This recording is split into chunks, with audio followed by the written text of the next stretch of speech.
Aujourd'hui, quand vous avez besoin d'aller voir le médecin, quand vous allez acheter des médicaments, il y a un tarif de remboursement dit de sécurité sociale.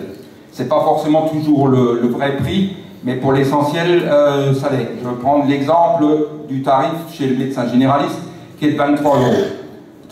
Et le tarif de remboursement de la sécurité sociale, c'est bien 23 €. La sécurité sociale, l'assurance maladie obligatoire qui couvre l'ensemble du pays, toute la France entière, et en Alsace-Moselle y compris, va vous rembourser 70%. Il y a un différentiel par rapport au 23, donc c'est 16 € et quelque chose, et il y a un différentiel qu'on appelle le ticket modérateur. Ce ticket modérateur peut être pris en charge ou pas par une complémentaire. Alors, la complémentaire, en Alsace-Moselle, c'est le régime local d'assurance maladie d'Alsace-Moselle, qui, effectivement, est apparu lorsqu'il y a eu création de la sécurité sociale. La population d'Alsace-Moselle avait l'habitude d'être remboursée pratiquement à 100% du fait de l'origine des assurances sociales allemandes. Ce qui fait qu'en 1945, nos ancêtres, ou ceux qui se sont mobilisés à l'époque, ils ne vivent plus, je ne pense pas, en tous les cas, se sont mobilisés pour obtenir le maintien à presque 100%. Alors, il en est résulté donc un régime qu'on appelle donc aujourd'hui le régime local d'assurance maladie et qui rembourse, mais pas tout à fait aux 90%, on nous a obligés à garder un ticket modérateur bien inférieur donc, à ce qu'il était dans le restant de la France. Donc, par rapport aux médecins, donc, le ticket de modérateur n'est plus que de 10% en Alsace-Moselle. Voilà. Alors après, ça dépend, vous avez, selon les actes techniques, selon les médicaments, etc., cette prise en charge complémentaire par le biais du régime local est variable. Pour l'essentiel, si on globalise, le régime local permet d'assurer un haut niveau de remboursement qu'on peut situer en moyenne sur 100 € à presque effectivement 90 €. Alors, il faut faire une grosse distinction à l'intérieur des dépenses de santé. Vous avez les dépenses de santé ambulatoires, c'est-à-dire quand on va chez le médecin et quand on va à la pharmacie ou quand on fait venir l'infirmière, des choses comme ça. Et puis vous avez les frais d'hospitalisation. Les frais d'hospitalisation sont pris en charge de manière importante par la sécurité sociale en elle-même. Mais il y a néanmoins, y compris sur l'hospitalisation, un ticket modérateur important et un forfait hospitalier que le régime local d'assurance maladie prend en charge à 100%. Donc on peut constater qu'effectivement, le régime local avantage bien évidemment tous ceux qui y sont affiliés. C'est vrai que tout le monde en Alsace-Moselle n'est pas couvert, néanmoins sur 2,9 millions de personnes habitant en Alsace-Moselle, dans les 3 départements, il y a 2,1 millions de personnes qui sont affiliées au régime local. Parmi eux, il y a 1,6 million de cotisants.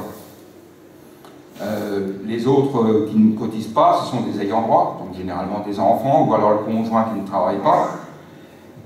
Et puis vous avez des gens qui sont exonérés pour ressources insuffisantes. Il faut savoir qu'effectivement, par exemple, des privés d'emploi, les chômeurs par exemple, quand ils ont des ressources faibles, c'est-à-dire que le seuil d'exonération de non-cotisation, c'est lié à la même exonération que la CSG. Ceux qui payent par la CSG ne cotisent pas non plus au régime local. Ou des retraités. Ou alors, c'est pas que les chômeurs, c'est les retraités qui ont des ressources insuffisantes ne cotisent pas effectivement au régime. Ce qui fait que vous avez un différentiel, il y a 1,6 million de cotisants et 2,1 millions de bénéficiaires. En 1884, l'Alsace et Moselle appartenaient à l'Empire allemand. Le chancelier de l'époque s'appelait Bismarck, et c'est Bismarck qui a fait voter une loi créant les assurances sociales en Allemagne à l'époque. Alors il ne l'a pas fait parce que c'était un grand progressiste, il l'a fait parce que le mouvement social en Allemagne à cette époque-là était relativement développé et c'était pour en couper l'herbe sous le pied, et donc ils ont créé des assurances sociales. Alors ce système-là s'est traduit par de nombreuses caisses à l'époque. Et puis, voilà, arrive 1918, l'Alsace-Moselle, par le traité de Versailles, redevient française, et donc on constate qu'il y a effectivement, du point de vue social, de sacrés avantages, et la population a exigé qu'effectivement ces avantages sociaux soient maintenus. Et on a obtenu satisfaction. Donc entre les deux guerres mondiales, ce système, l'ancien système allemand a perduré.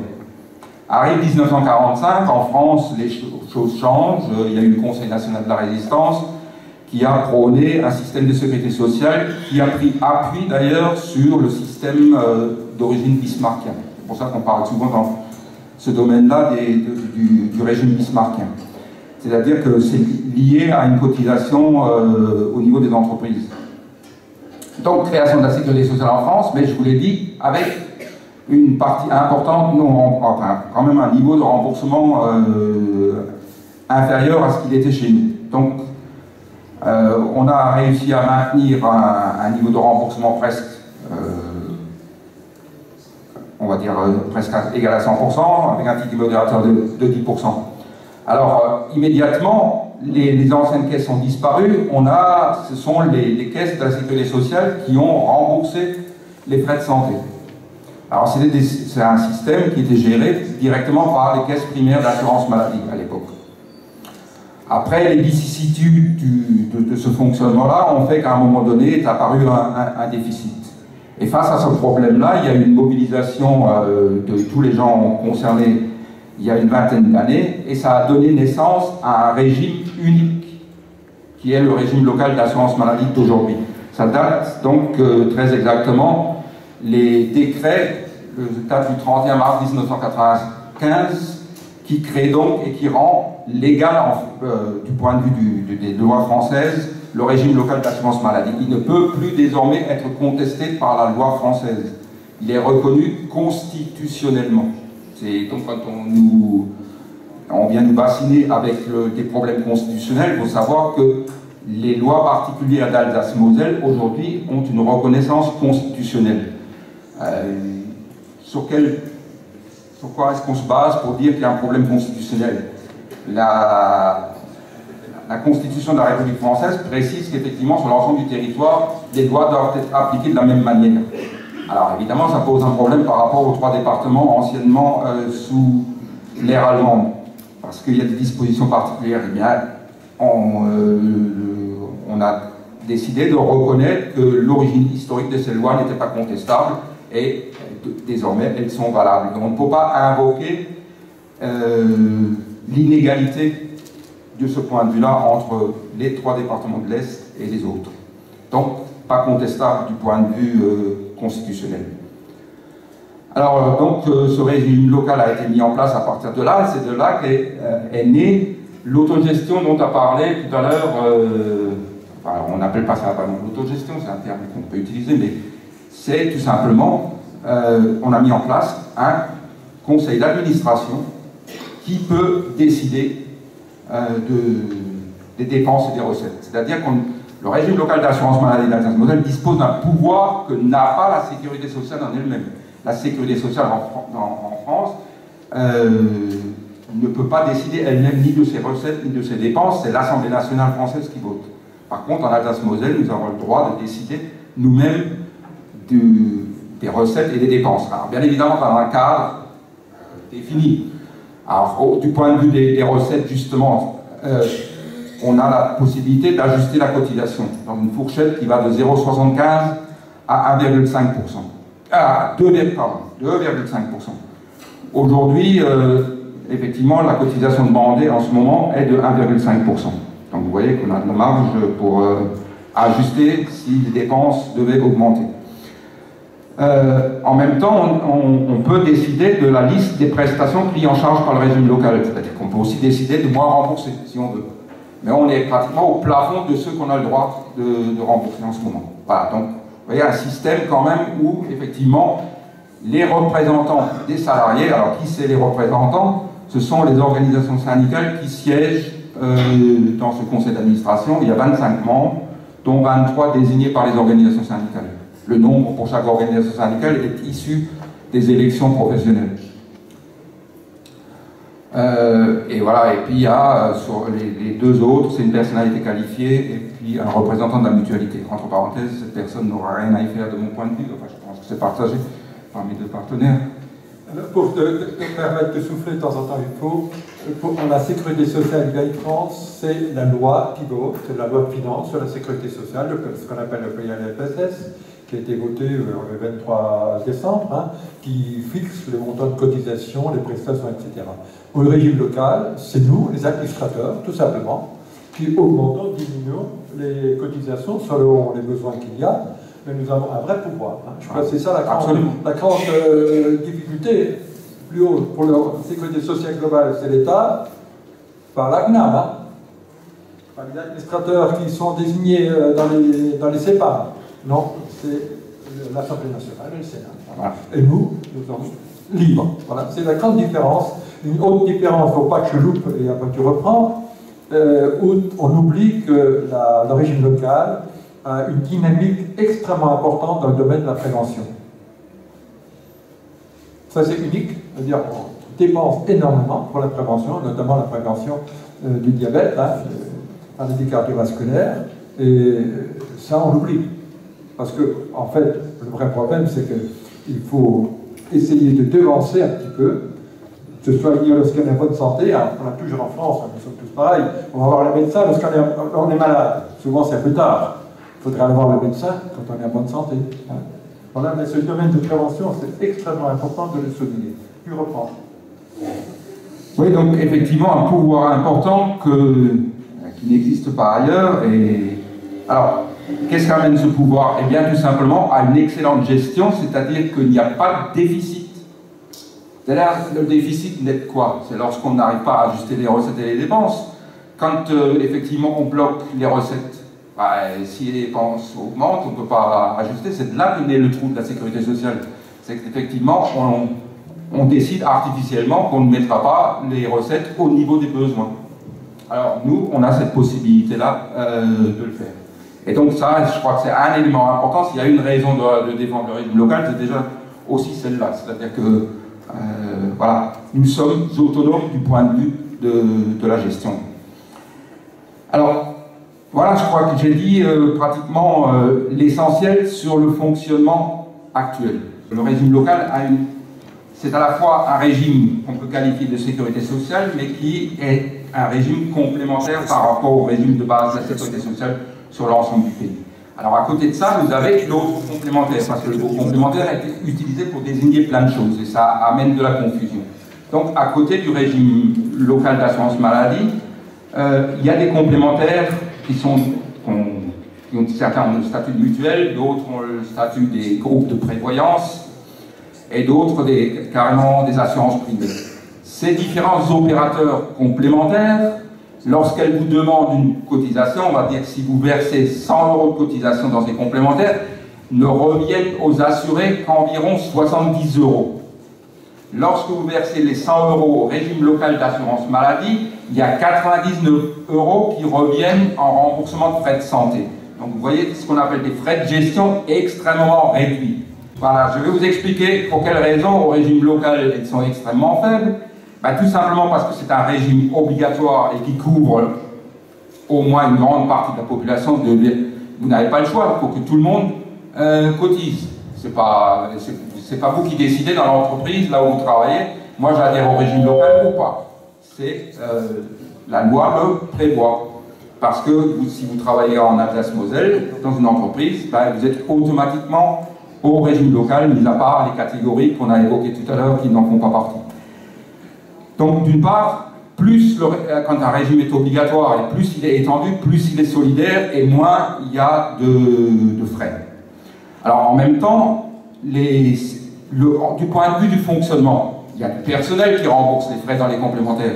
Au régime local, il n'y a même pas 10 salariés. Ça veut dire que la cotisation, elle est perçue par les URSSAF de la sécurité sociale, c'est-à-dire que les entreprises, elles versent directement aux URSSAF, et les URSSAF versent ça sur le compte du régime local. Ensuite, le versement des prestations, vous ne voyez pas la différence, puisque lorsque vous avez le relevé de la sécurité sociale, la partie complémentaire du régime local est intégrée.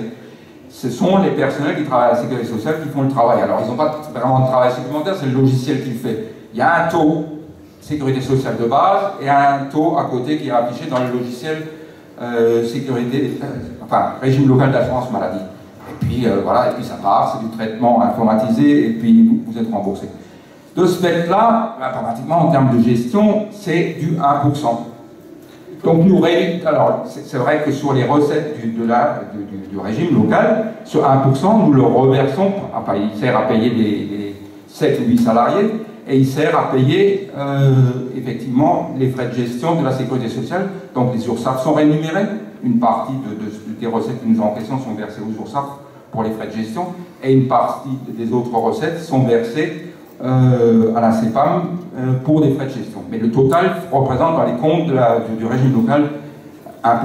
C'est la tarification faite par les URSSAF et par les CEPAM qui nous adressent, qui facturent le coût réel au régime local. Simplement, le coût réel il est faible parce qu'il n'y a pas énormément de travail direct lié à ça. Alors pour quelles raisons les autres complémentaires ont des frais de gestion élevés? Et parce que c'est des complémentaires à périmètre limité, c'est soit des contrats collectifs d'entreprise, mais quand il y a 50 salariés, bon, bah, ils ont un contrat lié à ça. Et donc, comme ils sont en concurrence les uns avec les autres, ils cherchent la clientèle. Donc, je ne sais pas si vous l'avez remarqué, mais ces 6 derniers mois, regardez donc toute la publicité qu'elle est faite pour les complémentaires. C'est effarant. Mais ça, c'est les assurés qui payent. Est-ce qu'on a besoin de faire de la publicité pour les complémentaires? Si on avait notre système, il n'y aurait pas besoin de frais d'acquisition de clientèle. Après, les assurances privées, comme toute entreprise, ils fonctionnent au bénéfice, c'est-à-dire qu'ils ont besoin de faire du pognon. Donc ça, c'est pris sur le dos des assurés. Le régime local ne fait pas de bénéfice sur qui que ce soit. Il ne reverse de l'argent à personne après. Aujourd'hui, effectivement, les mesures de généralisation de la complémentaire santé en France s'appliquent depuis le 1er janvier 2016 sur l'ensemble du territoire, et nous avons obtenu un délai de mise en œuvre ici en Alsace-Moselle jusqu'au 1er juillet 2016. Donc effectivement, la loi globale s'appliquera à partir du 1er juillet 2016. Il nous reste donc quelques mois pour peser et obtenir le vote d'une loi que nous souhaitons. Voilà. Alors, maintenant, effectivement, vous expliquez pourquoi il y a ce danger. Donc, le 11 janvier 2013 exactement, a été signé un accord national interprofessionnel, alors c'est un peu du jargon pour ceux qui ne sont pas versés dans le syndicalisme, entre les organisations syndicales patronales et les organisations syndicales de salariés, dans laquelle il était prévu une généralisation de la couverture complémentaire santé sur l'ensemble du territoire de façon obligatoire. C'est-à-dire que jusqu'à présent, une complémentaire santé collective qui rassemble l'ensemble des salariés d'une boîte, ça existait déjà, y compris chez nous, en complément du régime local. Mais c'était facultatif. Le fait que ça devienne obligatoire change les données du problème. Parce que, du fait que ça devienne obligatoire, les gens, maintenant, ils peuvent se dire, bah, si je suis dans telle entreprise, c'est telle situation, et si je suis dans telle autre, ce sera telle autre situation. Des salariés qui travaillent dans le même groupe, et il en existe des groupes d'entreprises qui ont des établissements en Alsace-Moselle, d'autres qui les ont ailleurs. Effectivement, les salariés vont pouvoir à ce moment-là se comparer et se dire, tiens, moi pour le régime local, je me le finance tout seul, uniquement sur mon salaire brut, à partir que j'ai une cotisation avec les 5% du salaire brut qui part. Au niveau des autres départements, le patron va être obligé de financer la moitié de cette cotisation. Du coup, il y a effectivement, comme c'est obligatoire maintenant, une inégalité de traitement. On peut s'estimer en tant que salarié de Alsace-Moselle, ah bah, le patron ici ne verse pas au régime local, donc je suis lésé. Alors, et ça, plus le salaire est élevé, comme nous pratiquons une cotisation en termes de pourcentage, cette notion-là va être sensible. Donc ça crée effectivement une situation qui désormais va fragiliser le régime local en tant que tel, parce qu'il y a cette inégalité de traitement. Le risque, il est le suivant, c'est qu'effectivement, si une fraction importante des salariés en Alsace-Moselle, et notamment parmi ceux qui sont les mieux payés, se disent « ce système-là ne me rapporte plus que je mets, j'ai envie de le quitter ben, », c'est de là que la fragilité. Si tu as une part de la population qui va se dire « ce système-là ne m'avantage plus », ils vont ne plus y être attachés, et du coup, on vit dans une société, il faut quand même en avoir conscience, qu'elle est très individualiste de nos jours. Et donc, du coup, ça, en termes de poids politique, ça va monter, et ça sera la mise en cause du régime local en tant qu'institution. Et ça, on le craint. C'est vraiment ça le danger. Aujourd'hui, pour quelle raison est-ce qu'on a réussi à maintenir un système qui nous rembourse mieux qu'ailleurs? Parce que tout le monde en bénéficie et apporte un réel avantage, mais à partir du moment où on commencera à se diviser chez nous, parce que certains s'estimeront lésés en se disant, bah tiens, ailleurs, je suis mieux loti. Le principal danger aujourd'hui que nous pointons, c'est ça. C'est que demain, nous ne pourrons pas percevoir une cotisation à la charge de l'employeur au régime local. Il va y avoir un certain nombre de gens qui vont considérer qu'effectivement, je paye trop comparé aux autres départements français. Donc ça va fragiliser les choses. Inversement, des employeurs eux-mêmes, mais pas d'Alsace-Moselle, mais des autres départements français, vont pouvoir plaider une distorsion de concurrence. C'est-à-dire qu'ils vont dire, mon concurrent qui fait la même chose que moi, des entreprises qui fabriquent les mêmes produits ou les mêmes services, c'est là d'un côté des Vosges et de l'autre en Alsace et puis de l'autre côté en Lorraine, ce sera le cas. Et pareil pour la Moselle, voilà, ils vont pouvoir se comparer et ces employeurs-là vont pouvoir se dire, là-dessus, les autres, ils sont favorisés, et donc ils vont attaquer eux aussi pour le mettre en cause. Donc il y a des deux côtés, le régime local va être menacé. La seule façon de s'en sortir, c'est de dire, effectivement, puisque la loi oblige maintenant à ce que les employeurs cotisent pour la moitié de la complémentaire, rétablissons l'équilibre et faisons en sorte que dans l'Alsace-Moselle, il y ait la même cotisation à la charge de l'employeur qui soit versée effectivement au régime local. Du coup, l'inégalité de traitement elle disparaît et plus personne ne se plaindra. Ni les employeurs qui pourraient avoir un avantage concurrentiel, qui seraient défavorisés par la concurrence, ni les salariés qui... voilà. En même temps, il y a un deuxième aspect, c'est qu'effectivement, le niveau de remboursement des complémentaires santé a été défini par un décret, et ce niveau de remboursement est supérieur aujourd'hui à ce que rembourse le régime local. D'où là, il y a aussi un deuxième inégalité, et nous demandons à ce que le régime local puisse rembourser au même niveau que les autres complémentaires. Ailleurs, non.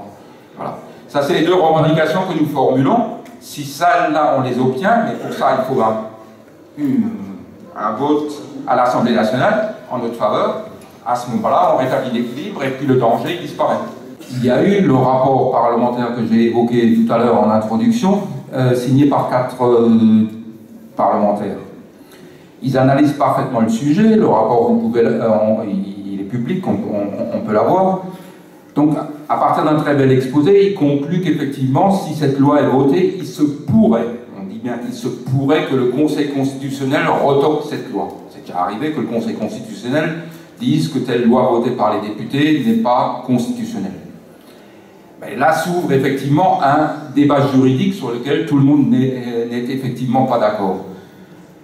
Moi je dis, ils mettent ça en avant pour cacher le vrai problème, parce que ceux qui sont opposés à ce que le régime local rembourse mieux et perçoive une cotisation à la charge de l'employeur, qui c'est ces gens-là? Ce sont le lobby des assurances, et uniquement eux.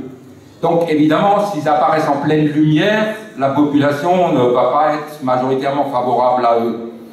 Donc ils ont besoin de se couvrir par d'autres arguties auxquels la majeure partie de la population ne comprend rien, un débat juridique. Et vous savez que le débat juridique, c'est pour ça qu'on paye beaucoup d'avocats. Hein, une même phrase est interprétée différemment selon que ce soit un tel qui le lit et puis tel autre. Le débat juridique nous emmène dans une impasse. C'est pas ça le problème. Le problème de fond qui est posé, est-ce que c'est juste ou pas de maintenir le régime local, de le consolider et de lui permettre de mieux rembourser et donc de bénéficier d'une recette supplémentaire. C'est ça le vrai sujet, c'est celui-là qu'il faut mettre sur la table. Le Conseil constitutionnel, si la population d'Alsace-Moselle se mobilise, je vous fiche mon billet, qui dira rien du tout. La population d'Alsace-Moselle se mobilise, je vous fiche mon billet, qui dira rien du tout. Je vous fiche mon billet, qui dira rien du tout. Weil sie unsere Stimme nicht hören, können sie uns nicht respektieren, stecken uns mit anderen zusammen und changieren unsere Namen, zwingen uns in andere Kleidung, die nicht passt zu unserer Meinung. Lass uns aufstehen, Kameraden, rausgehen auf die Barrikade, Hand in Hand für unser Land. Hand in Hand, für unser Land. Hand in Hand, für unser Land.